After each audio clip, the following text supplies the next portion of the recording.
people. Welcome back to the Let's Talk Freedom Talk Show, where we redefine healthcare and find more freedom in our lives. I'm your host, Tanner Hobbs, and I'm so happy to be back on the show and recording an episode. It's a Friday around lunchtime. The sun is shining outside. I actually hear people mowing their lawns, so spring's right around the corner. I have an iced coffee here, and I am just happy to sit here and talk to you all about playing the long game and having no more emergencies in our life.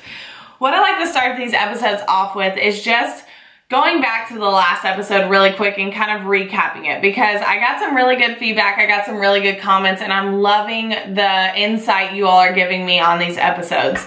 They really help me for future episodes and ways that I can serve you and the topics for new episodes so that I can help more people with just one episode versus just me coming up with these ideas on my own. It's so nice to hear from all you guys. So last episode was where we redefined the word healthcare. We broke down the word. It was awesome. I felt so good about it, and I've got a lot of good feedback of people really thinking about the word healthcare in a completely different mindset in their lives. So really what we got down to is that we need to take better care of ourselves. And I left you all with a question and just said, how many hours a week are you actually focusing on your health? We talked about mindset health, social health, emotional health, spiritual health, and physical health. If you didn't listen to that episode, just go back to listen to that episode, because I think it'll tie really good into what we're going to talk about today. Another thing that I really like you all to do, besides comment below things that just pop in your head that you maybe want me to cover in future episodes and you feel like could help a lot of other people, but just to screenshot that you're watching this, post it on either your IG story or your Facebook, tag me, Trainer Tanner, and hashtag Chasing Freedom so that more people can find this talk show and we can help more people discover freedom in their lives. All right, let's get to this episode. This episode, like I said, it was titled Playing the Long Game. The reason why I even decided to do this episode is because I get so many clients coming to me, so many messages in my inbox, or people coming up to me just like walking around like in my hometown and everything, that ask me for diet plans and meal plans and the perfect workout plan and all this kind of stuff that are just a bunch of quick fixes. That's why I said in the title, no more emergencies. It's wrapping our mind around this long game, this healthy lifestyle versus the crash diets, the juice cleanses, the 24-day fixes, the shakes only, all that kind of stuff that's so short-term and only focusing on right now instead of our long-term health, our long-term mindset, and all the other factors that go into play. So what does it really look like? What does a healthy lifestyle really look like for you? And how can you get there instead of just this 6-week crash diet, go as hard as you can, and then we're back to ground zero right after that? And that's the thing. We have to get to the root of the problem. Why are people playing the short game? They want quick results. They want to feel good, and then they celebrate, and they finally shed a few pounds before summer, and then they start to celebrate because they feel so good, and then in a shorter amount of time than it took them to get off the weight, they've gained the weight back even more. They're back to ground zero. They're super frustrated with themselves. They have a terrible mindset now, and they can't stand themselves. So basically, these short fixes, these quick crash diets, just the 24-day fixes, all that kind of stuff, I think that sometimes they can be good like starters in our life to healthy living, but I don't think they're the end-all be-all for a healthy lifestyle. I think sometimes they just band-aid the problem instead of actually digging in and finding the root of the issue. So sometimes you just gotta dig, and to me it's like, would you rather, let's play the would you rather game. Would you rather take 3 to 6 months to dig deep into the roots, find the root of the issues that's not helping you live a sustainable, healthy lifestyle, that's making you have that roller coaster with your health, and then you fix it within 3 to 6 months, you start to feel so good in every single area of your life, and then your life from there on out is just a constant, like, beautiful thing. Great relationship with food, great mindset, great relationships. Your relationship with Christ is growing stronger and stronger and stronger. So would you rather that be the case? It take you 3 to 6 months, maybe a year to get to that point when you have 50 years plus years left of your life?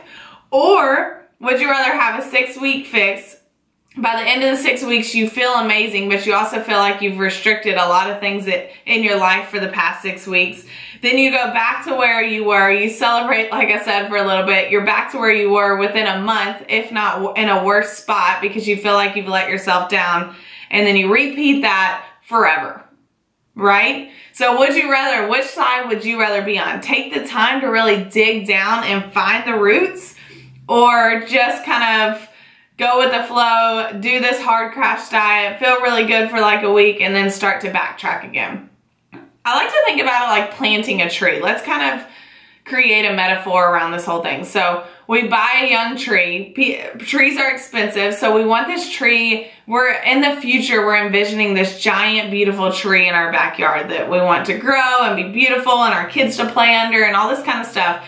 So when you plant the tree, playing the short game is just planting the tree and expecting it to grow on its own and not taking care of it, not nurturing it, not loving on it, not trimming it back, just letting it fall dead and then try to like refurbish itself and work really, really hard until the point where it just falls over and doesn't make it.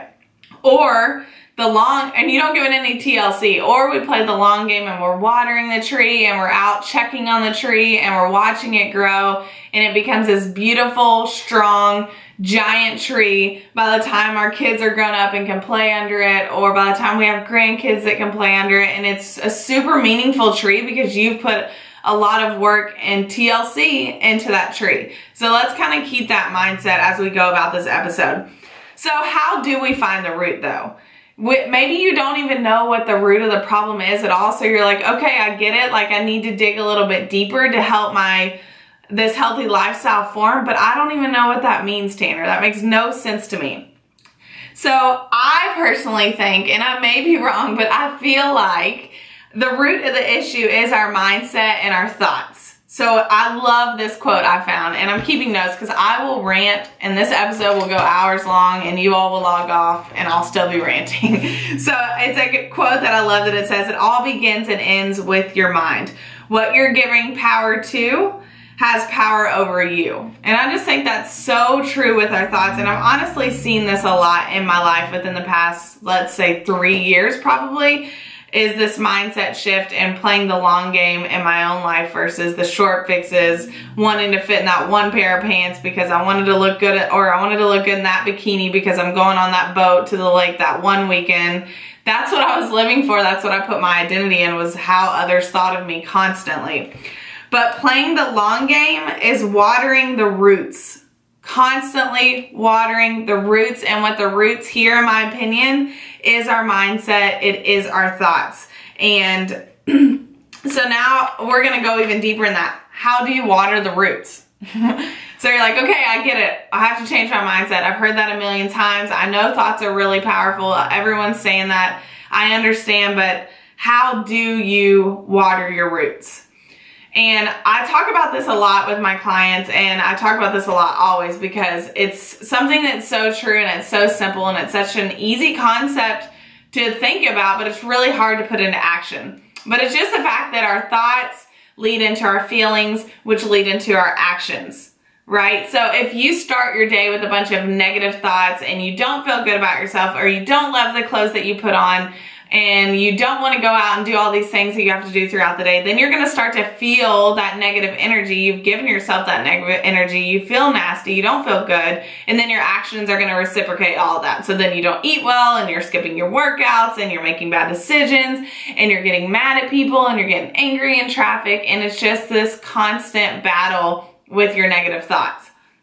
So how we feel and act, let's backtrack, because I think sometimes just changing your thoughts is really scary. It's like, okay, I get it. I need to change my thoughts. I understand that, but I've had these thoughts for so many years now. How the heck am I supposed to just wake up and change them? So I want to go back to the feelings a little bit. And I want you to think about how you want to feel. I don't want you to think about how you've been feeling. That's the past. Let's focus on moving forward. So how do you want to feel? Every single day, how do you want to feel? For me, personally, I want to feel energized. I want to feel super confident. I want to, confident in a way like when I put clothes on, I just feel good in my body. I feel comfortable in my body because This body is the only place I have to live. I feel full of the Holy Spirit. I feel super fit and strong. I feel smart and like witty and quick. I feel super kind and I have a lot of patience. That's how I want to feel personally every single day. So think about that. Maybe pause this, write down some of the things you want to feel and really take this seriously. And then how would someone that feels like this, the person you want to feel like every day, how would they think? Do they think like you think every day, or do you think that their thought process would be differently? So why do you want the quick fix? And are you thinking about the long game ever? So think about your thoughts that you have, and when a Monday rolls around and you haven't ate very good all weekend, why are you wanting to eat better on a Monday? Is it because summer is coming around the corner and you're really worried about what you're looking like for the summer, which I totally understand and get, you want to feel really good? Or is it because you're so over the dieting mentality and the thought of, okay, am I really going to be able to, you're not fully confident that you're going to be able to live a healthy lifestyle. You're pretty sure you're going to have another bad weekend and you're going to have another Monday like this where you're starting over. Is that the way you're thinking? So I think it's really important to kind of go back to how you're feeling and how you want to feel, because what's in between, that's what's in between. So like I said, the thoughts lead to the feelings, which lead to the actions. How do we want to feel every single day? And how someone that feels like that, how do they think? So I put in the Chasing Freedom movement, I always let them give the first insight of some of the stuff that they struggle with their life and trying to play the long game. And what some of the girls said, like one of the girls specifically said, everyone says to love yourself, but that's so hard, and it's so much easier to point out the flaws in me than it is to tell myself that I feel good and tell myself I'm confident when I'm really not. And the one thing I really had to say about that is that no one said this is going to be easy. In fact, like in the Bible, a lot of times, or it even says like, you are going to go through trials and tribulations, girlfriend or boyfriend, you're going to go through some hard things. But you are strong, and God has given you that strength inside of you to overcome those things and to be able to live a fulfilling, happy, healthy, full of joy, hope, patience, kindness life. So no one said it's going to be easy, but what we are told is just to remain. Remain in Him, remain practicing, remain with the thoughts, the positive thoughts that you can do anything through Him. Another person said that she struggles with just the idea of good and bad food. So it's this constant battle of her thinking, oh no, this is gonna make me skinny and this is gonna make me fat. And that's how she thinks about food. Or same thing with exercise. This exercise is gonna make me bulky and this is gonna make me lose fat. And that's her mindset around everything. But I think it's really important to understand, especially with good and bad foods and everything, is that you are beautifully and wonderfully made, right? So there is no one else that has the DNA you have and is made like you. So how can something that works for one person, how can you expect that to work and respond the exact same way in your body?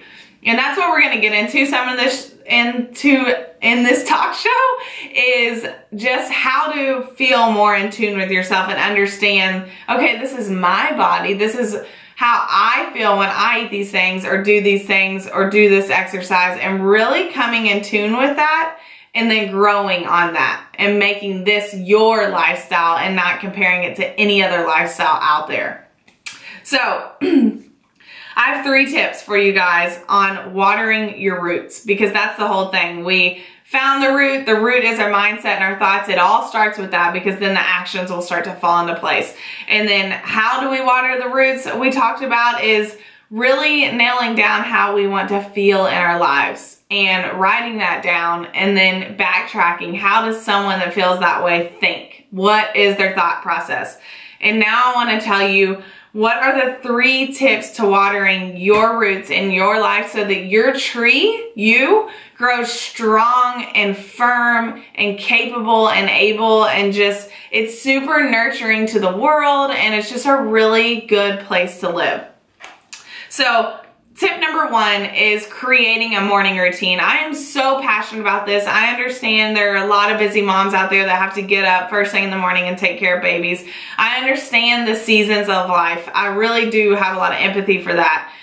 But I also think that if you want to be that person that can come into the world, or whatever it is that you have throughout your day, you honestly have to start your day every morning when you wake up with something firm and some positive vibes, some good thoughts, some prayer, some type of morning routine. And I'm not saying it has to be an hour long. This can be like a little 5-minute routine, and I'll get to some more details about that. But I do have a free ebook down below of helping you create a sustainable routine that you can stick to. And if you haven't downloaded that, download it. It's free. I'll put the link in the description box below. And that'll kind of help you start with creating the perfect morning routine for you. But I think it's so important. My friend said this to me the other day, because sometimes I'm so passionate about my morning routine, but when I'm in a really busy phase of my life, I kind of like rush my morning routine and don't do the full thing that I want to be doing in my morning routine. And she said, Tanner, word before the world. So before I pick up my phone, or before I jump on my email on my computer, or edit a video, or reply to a client, word before the world. How can I fill my mind and fill my heart with the word before I let all these outside things that a lot of times can cause negative emotions into my life, into my day, into my thoughts? It's so powerful, right? So why wouldn't we take that time to just, even if it's a quick little devotional, that's where a lot of people, I say, start with one devotional every morning. It takes 2 minutes. Have a highlighter, a pen, like underline the things that hit you really home so that, you know, you're really there and present with it. But word before the world, I think that's so cool. I think it's so powerful, and I think it's so important. Tip number 2 is create new habits. Habits are what make us us. Habits are what make our actions continue, good or bad actions continue to happen. It's what hurts us or helps us grow. So, for instance, I'm teaching a lot of mindful eating and intuitive eating to my clients, or the people in the Chasing Freedom movement, and I told them to create, if you want to be more mindful with food and make better food decisions in your life and really think about what you're putting into your body more, create new habits around your eating. So 1 is, on a scale of 1 to 10, when you sit down with your plate to eat, how hungry are you? And really tell yourself, you know, I'm starving, I'm a 9, I haven't eaten in forever, I know my body needs a huge plate of food right now to nourish it back up. Or actually, I'm just kind of bored, I'm like a 2, and I just need a really light snack, and maybe I'll be ready for a bigger meal later on. So maybe try something like that. I also tell them to sit down, and this is something I'm really working on, and sometimes I'm better at it than others, but either praying over your meal or just saying a really thankful quote, like looking at your meal, taking time to pause, slow down, and just say, I am so thankful to have a plate with all these colors, or these carbohydrates, or these proteins, or this big burrito, or whatever the heck this burger, whatever the heck you're eating, but just be super thankful for the food that you're about to put into your body, because we are so blessed to have things like that. So creating new habits in your life around the things that you struggle, that can make the struggles lessen. Tip number 3 is daily I ams. I will talk about these till the day I die because they changed my life. I am is 2 of the most powerful words in our vocabulary. We are constantly telling ourselves, I am something. And that's where a lot of this mindset comes from. And this is where we can truly water our roots, is telling ourselves things we want to become, even if we don't believe it yet. I don't know if that makes sense or really hits you as deep as I know it can, but so if you're telling yourself, I am tired first thing in the morning because you went to bed too late, but you have to get up and do your adulting for the day and go to work. If you're telling yourself, I'm tired first thing in the morning, you're going to feel exhausted, you're going to feel groggy and just not good, and then you're going to act like that. So that a lot of times when we're tired and then we feel tired, we start to make tired food decisions, which is eating bad foods. That's just a very light example. But I am changed my life. So writing 3 down, it's super quick, right? 3 down in the morning, 3 in the afternoon, and 3 at night. And if you don't write them, at least say them out loud or say them in your head, but they're powerful. Put them everywhere. Put them on your mirror where you get ready. Put them in your closet. Put them right next to your bed. Put them in your car, on your dashboard. Put them at your desk at work. Put them on your phone background. Let these I ams seep into your brain. So some things you want to become, like I said, I want to be confident in everything that I put on. Am I there yet? No, not yet, but I want to be there. So I constantly say, I am confident. I am healthy. I am fit. Say all these things that even if you don't believe them, you want to become them. Slowly, those thoughts are going to start to change. You're going to start to believe them. And then your actions are going to be the actions of someone that is confident, of someone that is fit, of someone that is healthy. I hope that makes sense, and I hope you all understand how powerful that can really be. They really did change my life. So those are my 3 tips for watering your roots and the importance of watering your roots. And I think that if we can just start there with those basic things, I think they can take us really, really far in growing a big, strong tree that's just super nourished, healthy, happy, and just vibrant and thriving. So, as I close up this episode, I just have one action for you guys. I want you to think about this, and I want you to think about, what do you want your life to look like long term? So let's nix the short term fixes and think about long term. So even 1 year from now, how do you want to be? And I want you to think about, all the different things that you have tried in your life and why they didn't work. And maybe think about the thoughts that you had around those times, and then think about who you're going to be 1 year from now. And what do the thoughts look like of that person? And what do the feelings feel like in that person? And what are her actions or his actions 1 year from now? It's just something to think about, write about, manifest on, pray over, whatever. But 1 year from now, who are you? And how are we going to continue to grow this long-term lifestyle mindset shift? All right, next episode is really exciting. It's another episode I'm really excited about because I already had this one pre-planned because I just felt really called and prompted to share this, is cleansing our lives. I am kind of going through some more cleansing, but I've done a lot of cleansing in my own life and just decluttering your life in a lot of different areas. So I'm so happy that you joined me on this episode today. If you like this episode, if you give it a thumbs up, that will help me so much. Share it with any friends or whatever. Subscribe to my channel if you haven't already so you don't miss any of the upcoming episodes. And I will see you guys in the next episode. Bye, guys. This is what freedom feels like.